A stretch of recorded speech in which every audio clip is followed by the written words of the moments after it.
नमस्कार साथियों, स्वागत है आपका हमारे चैनल अक्षत क्लासेस अमरोहा में। सीटेट की अगर आप प्रिपरेशन कर रहे हैं और पेडागोजी से संबंधित क्वेश्चंस में आपको दिक्कत हो रही है, इस चैनल को सब्सक्राइब करिए और लाइक करिए, मेरी वीडियो को शेयर करिए। क्वेश्चन नंबर 41 देखते हैं बिना कोई टाइम वेस्ट किए। देखिए, क्वेश्चन नंबर 41 कह रहा है कि most second graders are able to add 2 quantities like 4 candies and 3 candies. मतलब दूसरी क्लास के जो बच्चे हैं वो जैसे अगर उनसे कहा जाए कि ये 4 कैंडी हैं और ये 3 कैंडी हैं, तो वो इनको जोड़ पा रहे हैं।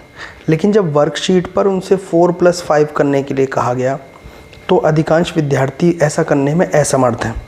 अब NCF 2005 के अनुसार इसका क्या कारण है? देखिए, ऑप्शन से बनाएंगे। पेडागोजी का जो क्वेश्चन है वो ऑप्शन से बहुत आसानी से हो जाता है।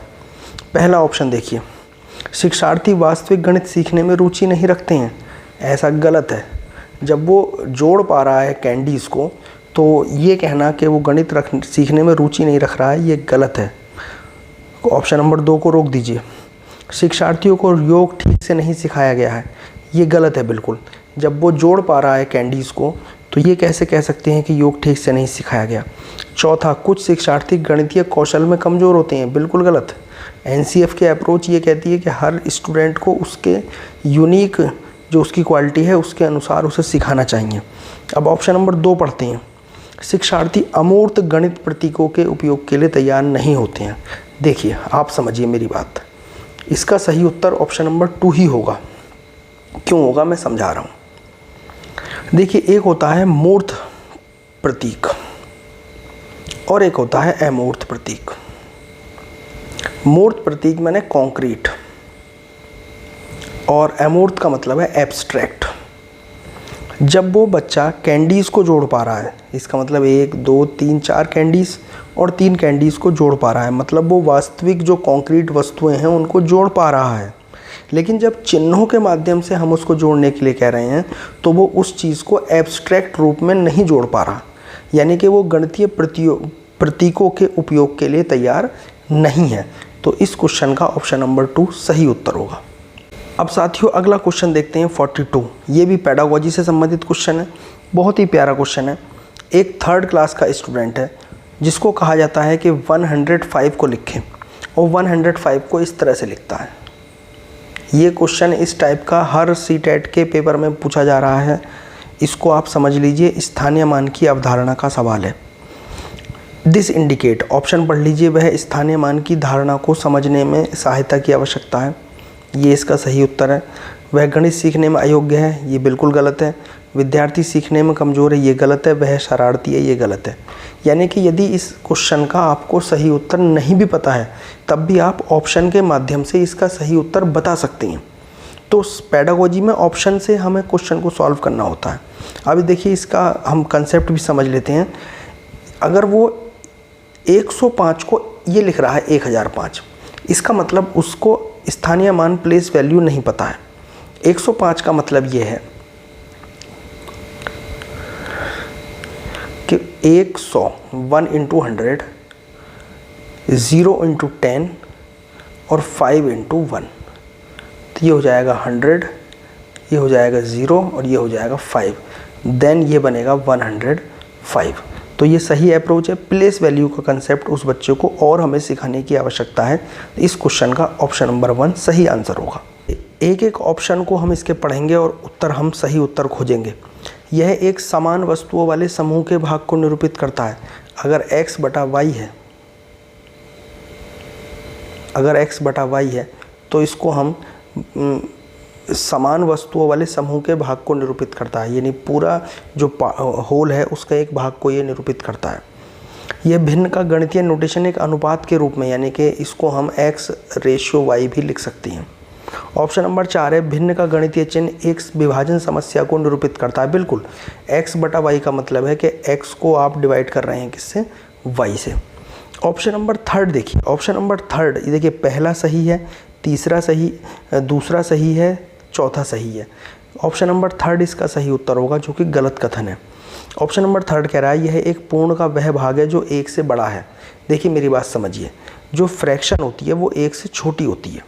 हालांकि एक इम्प्रॉपर फ्रैक्शन भी होती है, इम्प्रॉपर फ्रैक्शन जैसे मान लीजिए आप लिखेंगे 5/4, तो ये इम्प्रॉपर फ्रैक्शन है, लेकिन ये एक्चुअल फ्रैक्शन नहीं है क्योंकि इसको डिवाइड आगे किया जा सकता है। जो प्रॉपर फ्रैक्शन होती है वो 1 से छोटी होती है।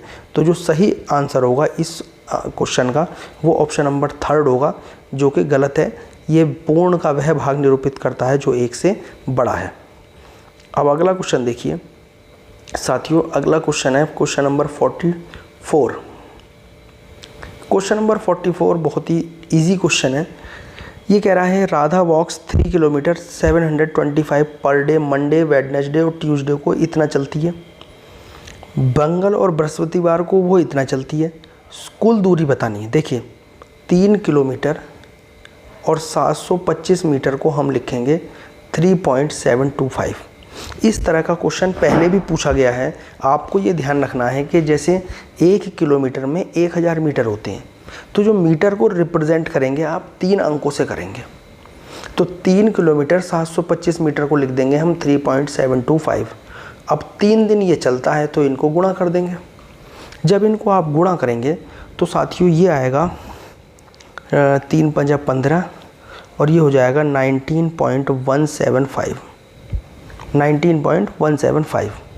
इसी तरह से मंगल और बृहस्पतिवार को 2 किलोमीटर 9 मीटर चलती है। अब इसको देखिए, इसको किस तरह से लिखेंगे मैं आपको समझा रहा हूँ। तो 2 किलोमीटर यानी कि 2.009, बस यहीं पे खेल है। 9 मीटर को हमको लिखना है 009, 3 अंकों में ही लिखना है। 2 दिन चल रही है, 2 से गुणा कर देंगे, 2 × 9 = 18, 0 और 4.018। अब 4.018 था और पिछला था कितना 11.175। तो इनको ऐड कर देंगे तो जो आंसर आएगा वो आएगा 15.193, यानी कि ये और पिछली संख्या को जोड़ देंगे तो ऑप्शन नंबर 2 इसका सही उत्तर होगा।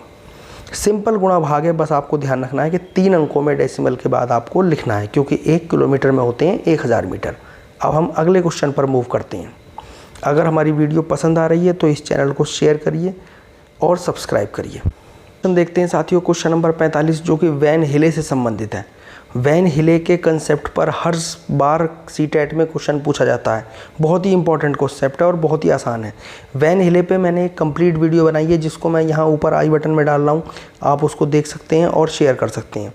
क्वेश्चन देखिए, जैस्मीन ने कहा एक आयत में विपरीत भुजाओं के 2 युग्म समांतर होते हैं, यानी उसको आयत की क्वालिटी पता है। एक वर्ग में विपरीत भुजाओं के 2 युग्म समांतर होते हैं और एक समांतर चतुर्भुज में भी ऐसा होता है। तो यानी कि आयत वर्ग दोनों ही समांतर चतुर्भुज हैं। ये वैन हिले के सिद्धांत के ज्यामितीय चिंतन के किस स्तर पर है? औपचारिक निगमन, दृश्यीकरण, विश्लेषण और संबंधों की समझ। देखिए मेरी बात समझिए, अगर आपको डिटेल में सारे लेवल का पता है तो आप समझ जाएंगे कि इस क्वेश्चन में जो जैस्मीन है वो रेक्टेंगल में, पैरेललोग्राम में और स्क्वायर में एक संबंध स्थापित कर पा रही है। वो ये संबंध स्थापित कर पा रही है कि आयत और वर्ग जो होते हैं वो एक प्रकार के समानांतर चतुर्भुज होते हैं, यानी कि वो संबंधों की समझ के लेवल पर है। वो आकृतियों के बीच में संबंध स्थापित कर पाने में सक्षम है। क्वेश्चन नंबर 46 देखिए, क्वेश्चन नंबर 46 से संबंधित क्वेश्चन भी हर बार सीटेट में पूछा जा रहा है। मैं बार बार आपको बता रहा हूँ, अंक दिए हुए हैं, 6 अंकों की एक संख्या बनानी है। इनसे मिलती हुई जो सबसे बड़ी संख्या है और सबसे छोटी संख्या है उनका योग बताना है। देखिए बहुत ही सरल है। ये जो संख्या हमें दी हुई हैं, जब हमें बड़ी संख्या बतानी है तो आपको इनको डिसेंडिंग ऑर्डर में लिखना है, मतलब पहले बड़ा फिर छोटा फिर सबसे छोटा। तो दिए हुए अंक हैं, इनमें बनेगा 9, 8, 6, 5, 2, 0। ये इन अंकों से बनने वाली सबसे बड़ी संख्या है। जो सबसे छोटी संख्या है वो पलट के लिख देंगे। बस ये ध्यान रखना है कि 0 शुरू में नहीं आएगा, क्योंकि यदि 0 शुरू में आ जाएगा तो वो संख्या 6 अंकों की नहीं रह जाएगी बल्कि 5 अंकों की हो जाएगी। तो आपको 0 शुरू में नहीं रखना है, आपको रखना है 2, 0, 5, 6, 8, 9। ये इन अंकों से बनने वाली 6 अंकों की सबसे छोटी संख्या है। इन दोनों को जोड़ देंगे, ऑप्शन नंबर 2 यहाँ पर आपका सही उत्तर हो जाएगा। अब देखिए थोड़ा अच्छा क्वेश्चन भी इस पेपर में आया है, लेकिन बहुत ही आसान है। Question number 47। क्वेश्चन नंबर 47 में एक पैटर्न दिया हुआ है, उस पैटर्न में अगली संख्याएं हमें बतानी है।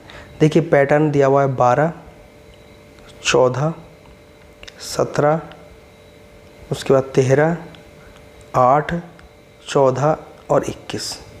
अंतर देखिए, 12 + 14 तो +2 हो रहा है, 14 + 17 तो +3 हो रहा है, 17 में से 13 यानी कि -4 हो रहा है, 13 में से 8 यानी -5 हो रहा है। उसके बाद 8 से 14 यानी कि +6 हो रहा है, और 14 से 21 यानी कि +7 हो रहा है। तो आप देखिए 2, 3, 4, 5, 6, 7, 2 बार प्लस 2 बार माइनस, अब 2 बार प्लस हो चुका है 6, 7, इसका मतलब माइनस का 8 और माइनस का 9 आएगा। अब इसको हम ऐसे ही सॉल्व कर देंगे। देखिए 21 है तो 21 में से 8 घटाया, 21 में से 8 घटाया तो 13 बचा। आप देखिए ऑप्शन नंबर 2 इसका सही आंसर होगा, क्योंकि जैसे ही हम 21 में से 8 घटाएंगे 13 आएगा, और 13 एक ही ऑप्शन में है, बाकी को देखने की ज़रूरत भी नहीं है। अब आप समझ लीजिए 21 में से 8 घटाया 13 बच गया, और फिर 13 में से 9 घटाएंगे तो 4 हो जाएगा। मतलब आप समझे, पहले 2 में प्लस, फिर 2 माइनस, फिर अगले 2 में प्लस और फिर माइनस। तो इस तरह से आपने इस पैटर्न को सॉल्व कर लिया। पैटर्न के सवाल में यही हमें कैच करना होता है। अगला क्वेश्चन देखते हैं साथियों, जो बहुत ही प्यारा सवाल है। इस क्वेश्चन में आपको एलसीएम का जो कंसेप्ट है उसको समझना है। देखिए एलसीएम का कंसेप्ट, जब आपसे कहा जाए छोटी से छोटी संख्या तो आपको एलसीएम निकालना होता है। कह रहा है 4 अंकों की वह न्यूनतम संख्या यानी स्मॉलेस्ट नंबर जो 6, 7 और 4 का मल्टीपल है। 6, 7 और 4 इनका एलसीएम, जब आप इसका एलसीएम निकालेंगे भाग विधि से 2 × 6 और 2 × 4। अब ये देखिए ये आपस में विभाजित नहीं होते हैं, तो 7 × 21 = 42 और 42 × 2 यानी कि 84। मतलब इनका जो एलसीएम आएगा वो कितना आएगा, 84 आएगा। अब आप देखिए साथियों, जो 84 है और हमें 4 अंकों की सबसे छोटी संख्या बतानी है जो 84 के पहाड़े में आती हो, जो 84 के पहाड़े में आती हो। तो 4 अंकों की सबसे छोटी संख्या कौन सी है, 1000। इसको 84 से भाग करिए, तो 84 से एक बार करेंगे 84, यहाँ बचा 6, यहाँ 1, यहाँ 0। अब एक ट्रिक समझिए आप, देखिए 4 अंकों की संख्या बतानी है, जैसे 1000 है। अब यदि 1000 में से एक भी कम कर देंगे, इसको पकड़िए, देखिए 1000 में से एक भी कम कर देंगे तो वो संख्या 3 अंकों की रह जाएगी। कितने अंकों की रह जाएगी, 3। हमें बताना है 4 अंकों की, तो हमें यहाँ पे जो शेषफल लाना है वो माइनस में लाना है। तो 84 को 1 से गुणा करेंगे 84, जिसमें प्लस में आएगा। 84 को 2 से कर दीजिए, जब 2 से करेंगे 2 × 4 = 8, 2 × 8 = 16। यहाँ माइनस करेंगे तो माइनस का 8 शेषफल आएगा। इसका मतलब आप समझिए कि ये जो संख्या दी हुई है इसमें यदि हम 8 प्लस कर देंगे तो वो संख्या 84 से 12 बार 84 × 12 हो जाएगा पूरा, और वो 84 से भी भाग चला जाएगा।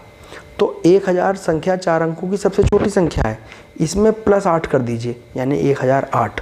तो 1008 जो होगी वो 4 अंकों की संख्या होगी जो 84 से पूरी तरह भाग चली जाएगी। अब अगला क्वेश्चन देखते हैं साथियों, 49 और 50। 49 देखिए, which of the following has a definite length, यानी किसकी निश्चित लंबाई होती है। एक किरण है, एक समतल है, एक रेखा है और एक रेखा खंड है। रेखा खंड इस प्रश्न का उत्तर होगा। कैसे, देखिए किरण जो होती है वो इस तरह से होती है, माने एक पॉइंट उसका फिक्स होता है और एक ही दिशा में उसकी अनंत लंबाई चली जाती है, वो किरण होती है।